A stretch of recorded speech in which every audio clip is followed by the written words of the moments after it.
কৃষ্ণ রেখে লিখে খুঁজোস হালার গায়ে হালার 300 টাকা হল আপনি আজকে 3 মাস হয়ে গেছে টাকাটা দেয় না।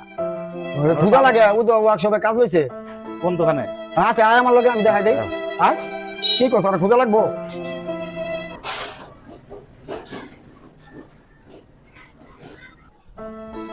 ওই যে কাছাকাছি আয় বলছে কৃষ্ণ দোকান ওই যে কৃষ্ণ দোকান। তাহলে যা আমি যাবো নাকি? হ্যাঁ যাও ঠিক আছে। কিরে কৃষ্ণ কি খবর? বন্ধু বহ তোর বর গুষ্টি খিলাই 300 টাকা 3 মাস ধরে ঘুরাইতেছস, এটা কি ঠিক? বন্ধু খুব অভাবে আছি, নতুন দোকানে কাজ নিছি, বেতনটা পাইলে তোর টাকা 300 আমি বাসা যাই দিয়ে। তাহলে মোবাইল আছে নাকি তোর কাছে? হ্যাঁ বন্ধু আছে তো। তাদের দেখি একটু বাড়ির কথা কমু। আচ্ছা কও, এই ওয়ান সিমে 8,000 টাকা। তো ঠিক আছে বন্ধু, আমি তাহলে আসি। টাকা 300 দিয়া বাড়ি থেকে মোবাইল নিয়ে আইস।